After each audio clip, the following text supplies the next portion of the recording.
It wasn't until Chloe, the scholarship student, showed up that I realized I was just a placeholder princess, but my father didn't know that. So, at a business gala, he announced loudly, "Anya, tell Daddy who you like, bring him over, and I'll welcome my new son-in-law today." The entire ballroom turned to look at the three wealthy heirs who had once been my closest friends, my protectors. But the three of them acted as if they hadn't heard a thing. One was feeding Chloe a piece of cake, another was making her laugh, the third was watching her with an expression of pure, tender adoration. The silence was thick with awkwardness. My father's face stiffened. "Dad," I said quickly, "my boyfriend is studying abroad. I'll bring him to meet you when he's back." The three of them shot me a look of pure scorn. I knew they didn't believe me. They thought I was just trying to save face. But the truth was, I really did have a boyfriend. The next time I visited their homes, it was to deliver my wedding invitations. I was having tea with Mrs. Hayes when Liam, her son, came downstairs. "Liam, darling," she called out, "we were just talking about Anya's wedding." Liam, every inch the domineering CEO, shot me a glare. "Anya, who said anything about marrying you? Don't use my mother to pressure me. I've told you I'm not interested, get it through your head." He stormed out of the house without another word. Mrs. Hayes sighed, "That boy only ever hears half of a conversation. Who said you were marrying him?" She looked at me apologetically. "Anya, I'm so sorry. I don't know what's gotten into Liam. He used to adore you. He and the other two were always fighting over who could be nicer to you. I used to think he'd have to fight them off if he wanted to be my son-in-law, but now." I just smiled and shook my head. "It's fine. You can't force a connection that isn't there. Well, I should get going." "Of course, dear. We'll be at your wedding." From the Hayes estate, I went to the Thorne residence. As the maid was showing me in, Ethan was just ending a call. The moment he saw me, a smirk touched his lips. "Liam just called," he said, walking towards me, "said you tried to force a marriage proposal at his house and now you're trying your luck with me?"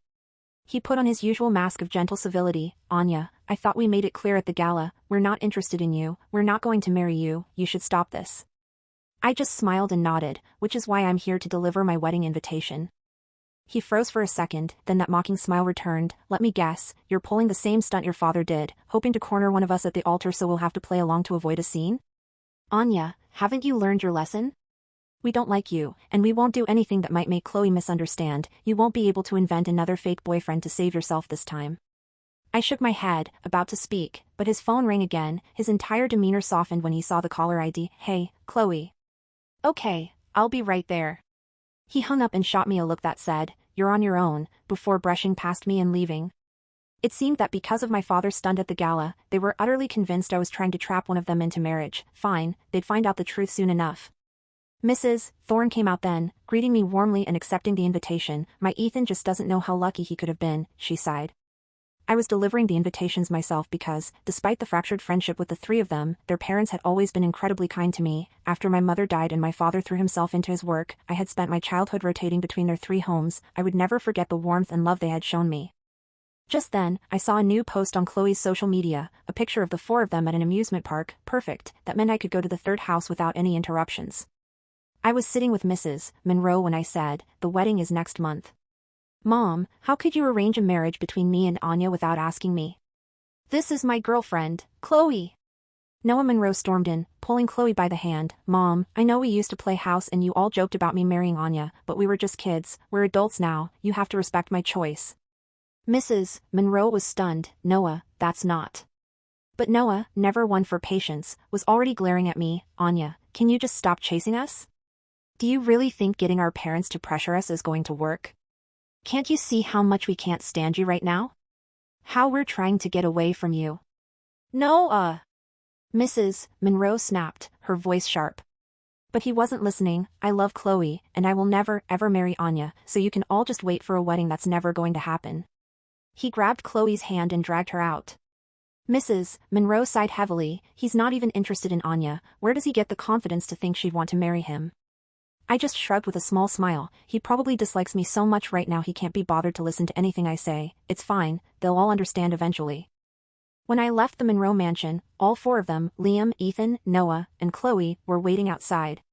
Remembering how much they supposedly despised me, I decided to ignore them and walk away. "Anya." Chloe ran up and grabbed my arm. "Don't misunderstand, Noah was just pretending I was his girlfriend to get you to back off." "Chloe, why are you even talking to her?" "I'm doing this to get rid of her," Noah called out impatiently. "Noah, don't be like that, we're all friends, I only met you guys because of Anya, I miss the days when the five of us used to hang out together, Chloe said sweetly. Anya, please don't be mad at everyone, I really want us all to be friends again. As she spoke, her nails dug sharply into my arm. I hissed in pain and pulled my arm away. Ah. She stumbled backward as if I had shoved her with all my might. Chloe! The three of them rushed to her side, their faces etched with concern. Anya! Chloe is being so nice to you, and you push her? Have you no conscience? Noah yelled. Ethan's face was cold. Chloe has been trying to get you to rejoin our group, but it seems you're just not worthy. Apologize to Chloe right now, Anya. Liam commanded, his voice low and dangerous. Chloe leaned against Liam, looking fragile and hurt, but her eyes, when they met mine, were filled with a familiar, triumphant malice.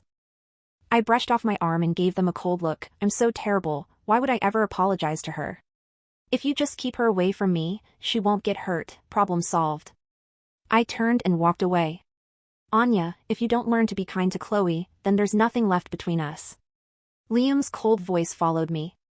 A bitter smile touched my lips. Since Chloe had appeared, had there ever been anything left between us to begin with? That evening, Mrs. Hayes asked me to deliver some medication to her at their vacation villa in the suburbs, but when I got there, only Liam, Ethan, and Noah were there. It turned out our parents had tricked all of us, and our cars were gone. There was no way to get back to the city tonight. On the phone, Mrs. Hayes said she hoped that by being in this place, a place filled with so many childhood memories, we would reconcile and become friends again. Noah scoffed. What a waste of time, I wonder if Chloe needs us for anything. His words made Liam and Ethan frown with worry. I agreed it was a waste of time, but looking around the familiar villa, I couldn't help but feel a pang of nostalgia. I walked over to the grand piano that had been sitting in the corner for over a decade. I remembered the four of us, 8 clumsy hands trying to play a duet. Noah was always the troublemaker, and we would end up bickering and laughing while our parents watched, taking countless pictures of us at this very piano. Chloe started taking piano lessons. Look, I took a video of her. Noah pulled out his phone. Liam and Ethan immediately crowded around to watch. The sound of hesitant, clumsy notes filled the air, followed by Chloe's sweet voice. They watched, completely engrossed, their faces lit up with smiles. I stepped outside onto the patio. The lights illuminated the swimming pool. I remembered the summer they'd had a contest to see who could hold their breath the longest. I was so young, I thought they were drowning. I jumped in, screaming, to save them. Liam! Ethan! Noah!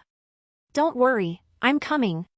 Of course, I was the one who ended up swallowing half the pool. They all had to work together to pull me out, half laughing, half exasperated.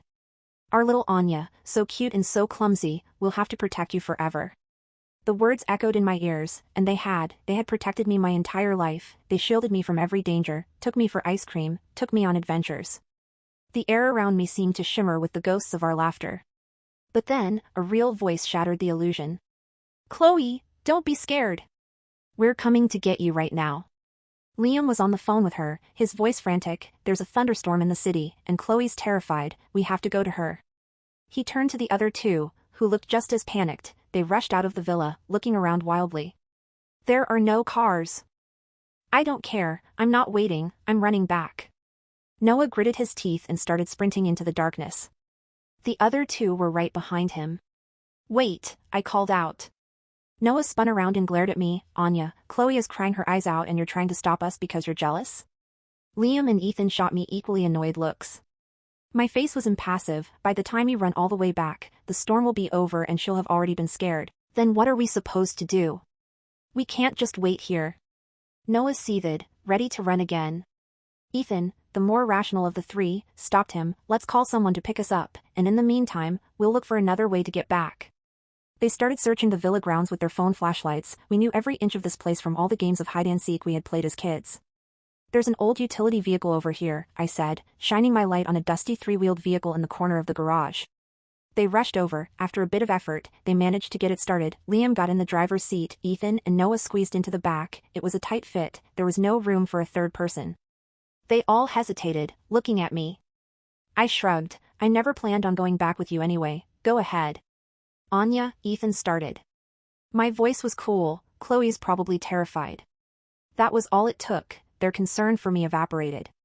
Anya, we'll send someone back for you, Liam said, and then he was gone, the little vehicle sputtering off into the night, carrying them towards the girl they cared about. And with them disappeared 20 years of memories. Goodbye, my old friends, I whispered to the darkness. Just then, a sleek black car pulled up. The man who got out had come straight from the airport. I ran to him with a smile and threw myself into his arms. The familiar scent of sandalwood and rain washed over me before I even saw his face properly. "Julian," I breathed, burying my face into his cashmere coat. His arms wrapped around me, pulling me tight against his chest. He was trembling slightly, a rare crack in the otherwise impenetrable armor of Julian Vance, the notoriously ruthless heir to the Vance financial empire. He had flown 14 hours straight from London, stepping off a private jet and straight into a torrential downpour, just because I had texted him a single period by accident an hour ago. "I'm here, Anya," he murmured, his deep voice vibrating against my cheek. He kissed the top of my head, then pulled back just enough to inspect me. His sharp, dark eyes swept over my damp clothes, the slight shiver in my shoulders, and then, they stopped. His gaze locked onto the angry red crescent marks dug into my forearm, Chloe's handiwork from earlier that afternoon. The temperature in the air seemed to plummet. Julian's jaw tightened, a dangerous storm brewing in his eyes. "Who did this?" "Ghosts," I said softly, pulling my sleeve down. "Just ghosts. Let's go home, Julian, I'm so tired." He didn't press the issue, though the muscle in his jaw feathered. He swept me into his arms, carrying me to the warm, leather-scented interior of his car. As the driver pulled away, I looked out the tinted window. The villa, standing silent in the rain, disappeared into the darkness. Along with it went 20 years of my life. It took a sputtering, agonizing hour for Liam, Ethan, and Noah to reach Chloe's apartment. The utility vehicle had broken down halfway, forcing them to run the last 2 miles through the freezing rain. They arrived looking like drowned rats, their designer clothes ruined, their chests heaving with panic as Liam hammered on her door. "Chloe! Chloe, it's us!" Liam shouted. The door swung open. Chloe stood there, wearing a plush silk robe, her face plastered with a hydrating sheet mask, the scent of buttery popcorn and the sound of a reality TV show wafted out from the warm, brightly lit apartment. She blinked at them, startled. "Oh.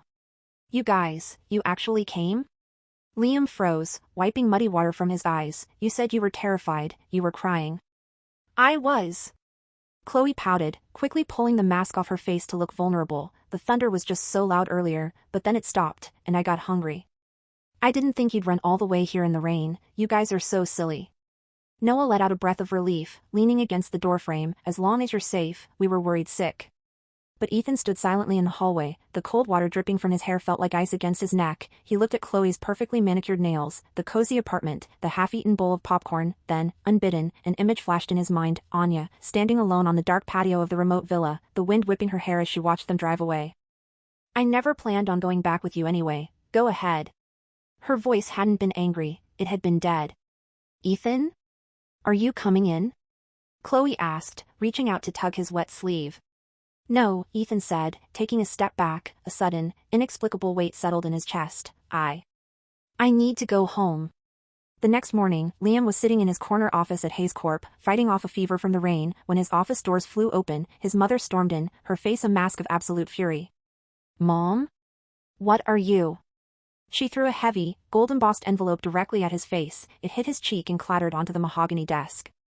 "You blind, arrogant fool," Mrs. Hayes hissed, her voice shaking. "Do you have any idea what you've done?" Liam rubbed his temple, exhausted. "If this is about Anya again, Mom, I've told you, I'm not marrying her, you can't force me." "Force you?" Mrs. Hayes let out a bitter, mocking laugh that made Liam flinch. "You think she wants you? You think she was chasing you? Read the damn card, Liam." Frowning, Liam picked up the envelope. He noticed for the first time that the wax seal bore a crest, not his family's. He broke the seal and pulled out the thick, velvet-textured card. "Mr. James Thorne requests the honor of your presence at the marriage of his daughter, Anya Thorne. To Mr. Julian Vance." The letter seemed to swim before Liam's eyes. He stared at the name, Julian Vance. "No," Liam breathed, the blood draining from his face. This is a joke. Her dad's pulling another stunt." "Julian Vance's mother called me this morning to confirm our seating arrangements," Mrs. Hayes snapped. "Anya wasn't trying to force you into marriage, Liam. She was coming to personally invite you to her wedding, out of the goodness of her heart, out of respect for the years you spent together. And how did you treat her?" Liam's hands began to shake. The memory hit him with the force of a physical blow.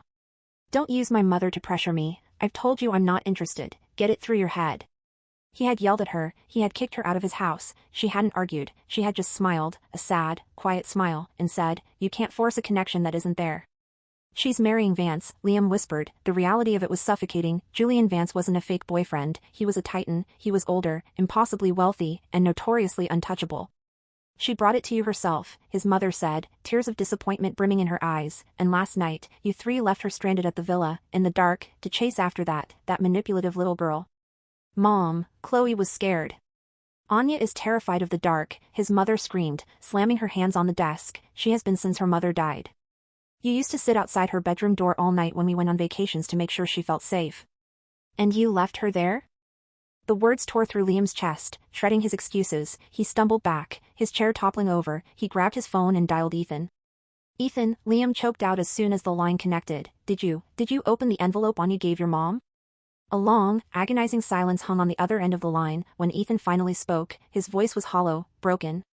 She told me, Ethan whispered. She looked right at me and said she was delivering her wedding invitation, and I told her she was pulling a stunt. I told her we wouldn't marry her. We have to find her, Liam said, panic clawing at his throat. We have to fix this. They couldn't fix it. Liam, Ethan, and Noah stood outside the towering gates of the Thorne estate. They had been trying to get inside for 2 hours. Noah was pacing like a caged animal, his usual arrogance entirely evaporated, replaced by a frantic, desperate energy. She won't answer my calls, Noah muttered, looking at his phone. She blocked me, she blocked all of us. Because you dragged Chloe into her face and told her you'd never marry her, Ethan said numbly. He was leaning against the stone pillar, staring blankly at the iron gates. You guys were just as bad. Noah shot back. You told her she wasn't worthy of being our friend. Before the argument could escalate, the heavy iron gates began to swing open. A sleek, black Maybach glided out. Stop the car! Liam shouted, stepping directly into the path of the vehicle. The Maybach halted smoothly, the back window rolled down, revealing Anya. She looked breathtaking, her hair was styled perfectly, and a stunning, pear-cut diamond rested on her ring finger, catching the sunlight. She didn't look like the clumsy, sweet girl who used to follow them around. She looked like a queen. Beside her sat a man who radiated absolute authority, Julian Vance. His eyes, cold and dark as midnight, swept over the three of them with bored disdain. Anya! Noah rushed forward, gripping the edge of the window. Anya, please, we didn't know. The invitations, we didn't look at them, we thought. You thought I was pathetic, Anya interrupted. Her voice was calm, not angry, not bitter, just completely indifferent. You thought I was so desperate for your affection that I would trap you. I understand. No.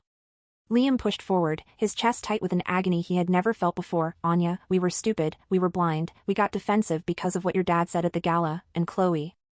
Chloe made it seem like. Do not say her name. Julian's voice sliced through the air like a blade. He didn't raise his voice, but the sheer menace in his tone made Liam freeze. Julian shifted slightly, pulling Anya's hand into his own, his thumb brushing over her knuckles. If you ever speak of that parasite in the presence of my fiancé again, I will personally dismantle your family's companies brick by brick. Do you understand me? Ethan swallowed hard, stepping up. He looked directly at Anya, his eyes pleading. Anya, 20 years, please, you can't just throw us away. We're your protectors, we're sorry, we will do anything to make it right. Just, don't look at us like we're strangers. Anya turned her gaze to Ethan. You threw me away first, Ethan. Yesterday, when you got in that car and left me in the dark, I realized something. You haven't been my protectors for a long time, you've just been my bullies. The words struck them like physical blows. I'm getting married, Anya said softly. I don't need knights anymore, I have a king. She tapped the divider glass. Drive, please. The window rolled up, sealing them off. The Maybach surged forward, leaving the three heirs standing in the dust, suffocating in the ashes of the friendship they had burned to the ground. Chloe felt her control slipping. For the past 2 weeks, the three men who used to dote on her every word had become ghosts. Liam was drowning himself in alcohol at his private club. Ethan had locked himself in his studio, refusing to see anyone. Noah would stare at his phone for hours, ignoring her texts. Desperate to regain her footing, Chloe showed up at Noah's private garage where he kept his racing cars. Noah! She ran in, tears already welling in her eyes, perfectly rehearsed. Noah, why are you ignoring me? Did Anya say something to you? She's always trying to tear us apart. Noah, who was sitting on the hood of his Ferrari, slowly looked up. He looked haggard, his eyes bloodshot. He didn't look at her with the usual tender adoration. He looked at her like he was seeing her for the first time. Chloe, Noah said, his voice raspy, when Anya pushed you outside my house I saw the security footage. Chloe froze, her heart skipped a beat, but she forced a trembling, innocent smile. What do you mean? She pushed me, you saw it. She pulled her arm away. Noah said deadpan. You dug your nails into her skin to make her flinch, and then you threw yourself backward. You faked the whole thing. Noah, no. Why would you believe a camera over me? She reached out for him, but Noah violently slapped her hand away. Because the camera doesn't lie, but you do. Noah roared, slipping off the car. You lied about being scared of the storm, you lied about Anya bullying you, you planted all those little ideas in our heads that she was trying to manipulate us into marriage, didn't you? You knew exactly what you were doing. I was just insecure. Chloe sobbed, dropping her face into her hands. You guys are so rich and perfect, and I have nothing. I was terrified Anya would take you away from me. She didn't want us. Noah screamed, his voice breaking into a sob of his own. He grabbed his hair, pacing in circles. She didn't want us, and we treated her like garbage because of you. We left her God, I left her alone in the dark. He sank to the floor, burying his face in his knees. Get out, Chloe, just get out. Chloe backed away, realizing her grip on him was completely broken, but she still had Liam, she still had Ethan, she would just go to them. But when she walked out of the garage, two men in black suits were waiting for her. Miss Chloe Adams, one of them asked. Yes? We are representatives of Vance Holdings, the man said smoothly. Mr. Vance has uncovered some irregularities regarding your university scholarship, specifically, the forged income documents your family submitted. The university has been notified, you are officially expelled. Chloe's legs gave out, she collapsed onto the concrete, screaming as the reality of her ruin crashed down upon her. The day of the wedding was the most beautiful day of the year. The grand cathedral was adorned with thousands of white roses, imported directly from France. The sunlight streamed through the stained glass windows, painting the marble floors in shades of gold and crimson. The city's elite filled the pews, murmuring in awe at the sheer opulence of the Vance Thorn union. Sitting in the very last row, completely hidden in the shadows, were Liam, Ethan, and Noah. They weren't invited, their parents had forbidden them from coming, ashamed of their behavior, but they had bribed the security just to stand in the back. They needed to see it, it was their penance. The heavy wooden doors opened, the choir began to sing. Anya walked down the aisle. She wore a gown of spun silver and silk, her veil trailing like a cloud behind her. She was radiant, there was no trace of the clumsy, needy girl who used to trail behind them. She was a woman in love, her eyes fixed solely on the man waiting for her at the altar. Julian Vance stood there, looking at Anya with a devotion so profound, so absolute, that it made Liam's chest physically ache. Julian didn't look at her like she was an annoyance, he looked at her like she was the only breath of air in a suffocating world. Ethan closed his eyes as a tear slipped down his cheek. Our little Anya, he remembered promising her when they were 10 years old, will protect you forever. They had broken that promise, they had traded a diamond for a stone, blinded by their own egos and the manipulative whispers of a girl who only wanted their wallets. As Anya reached the altar, Julian took her hand, he kissed her knuckles, right over the faint, fading scar where Chloe's nails had dug in. Anya smiled at him, a smile so bright it illuminated the entire cathedral. They exchanged vows, they promised to protect each other, to trust each other, to never let the other walk in the dark alone. I now pronounce you husband and wife, the priest declared. Julian pulled Anya into his arms and kissed her, and the cathedral erupted into applause. In the back row, 3 men sat in absolute silence. They watched the confetti fall, they watched the girl they had sworn to protect walk back down the aisle, her hand firmly held by a man who was better than them in every conceivable way. As she passed their row, Anya didn't even turn her head, she didn't look back at them with anger, or spite, or triumph. She just didn't look at them at all. 3 years later. The rain battered against the tall glass windows of Liam's corner office. He was the CEO now, but the title felt hollow. He poured himself another glass of scotch, staring out at the city lights. His phone buzzed, it was an email from Noah. I'm extending my stay in Europe, don't think I'll be coming back this year, say hi to Ethan for me. Liam sighed, the 3 of them barely spoke anymore, without Anya to anchor them, their friendship had withered. Every time they looked at each other, all they saw was the worst mistake of their lives. Chloe had faded into obscurity, burdened by debt and disgrace, a ghost they never mentioned. On Liam's desk sat a single, silver-framed photograph. It was taken 20 years ago at a summer villa, for children sitting at a grand piano. He touched the glass, his finger lingering on the smiling face of the little girl in the middle. Meanwhile, miles away in a sprawling, sunlit penthouse, Anya Vance sat on a plush rug, laughing as her 2-year-old son wobbled across the floor toward her. Julian walked into the room, unbuttoning his suit jacket. The ruthless billionaire melted the second he saw them. He scooped the boy into his arms, pressing a kiss to his wife's forehead. Did you miss me? Julian murmured against her skin. Anya wrapped her arms around his waist, leaning into the warmth of the man who had never once let her down. Always, she smiled. She didn't think about the past anymore. The ghosts of the boys who had broken her heart were gone, washed away by the rain of that night, leaving behind nothing but a clear, beautiful sky.